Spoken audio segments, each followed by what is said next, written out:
So today, to celebrate the release of the 4K Mask of the Phantasm release, I'm gonna review Batman Mask of the Phantasm.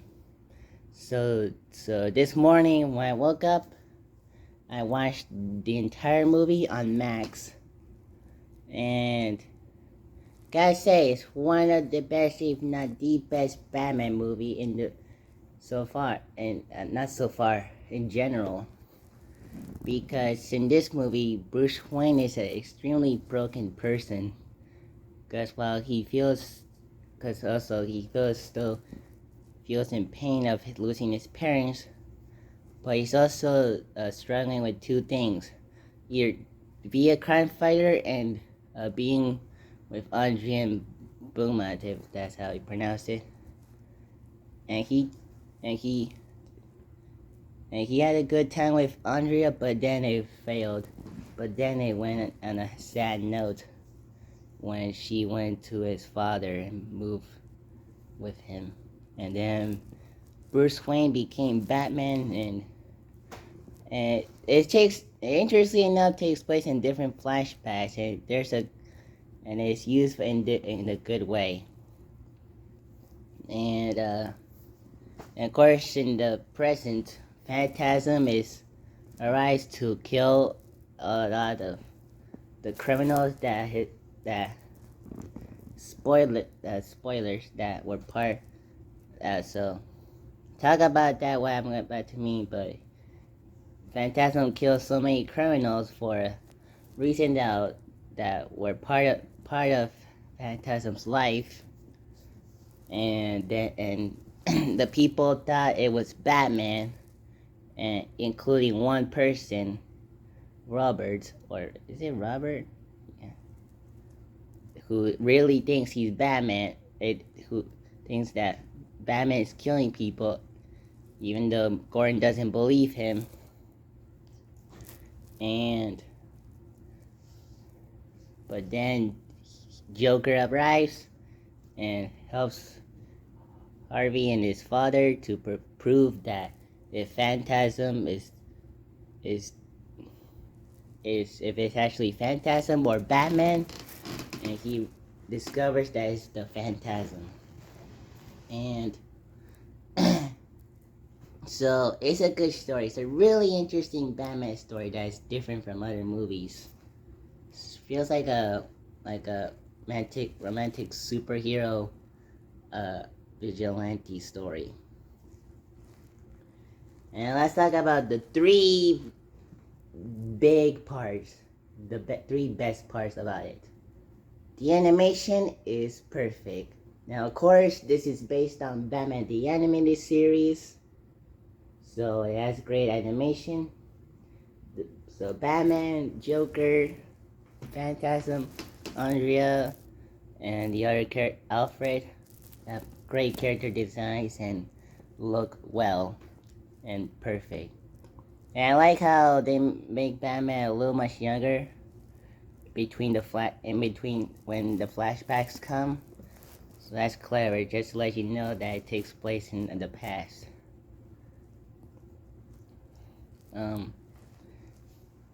For the next is the voice acting. It's perfect. Kevin Conroy is the best Batman actor. Like, I don't think there's a person whose voice captures both Bruce Wayne and Batman like Kevin does. And he is truly the definitive Batman. And of course, Mark Hamill, it truly is the Joker, more than anyone has ever played the Joker. Like, he's probably like Kevin Conroy and Mark Hamill are the best Batman and Joker of all time. Sorry, Nicholson, Bale, Keaton, Leto, and Affleck and Pattinson. And the voices for other characters, for Andrea and Phantasm, it really is good. It matches both the characters. And Dick Miller's is in this movie too. He's the first person you hear. And so yeah, the voice acting is really good. And finally, the characters.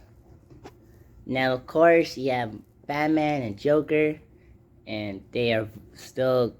And Batman is great to watch, and Joker is fun to watch, and they have a great action scene at the end where they attack each other at a fake building at Joker's world, a place where he has a cooking robot like this.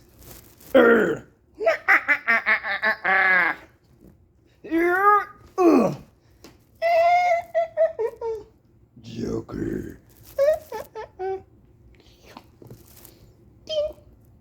Yeah, that fight scene is really good.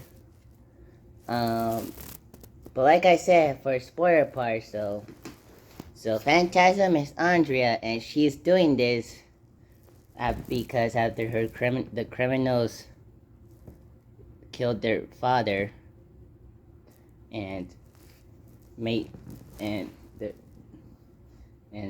he worked with the criminals for the money, and Andrea wanted revenge on them, including the Joker who she tried to kill, but she didn't. Then at the final battle, she grabs the Joker, but I don't think he kills him, and she then dies. She appears at the very end, which ends with Batman looking at the sky. So yeah. So yeah, the characters are really good. So yeah, this movie is probably the best Batman movie in the world so far. Like watching it, like it's not because people think it's the best one. I think it is watching it today. It's been years. I think the last time I watched it was in 2019, which was a long time. But I finally rewatched it again today, and it's really good. You should watch it. So yeah. So that's it for this video. Peace out. Bye.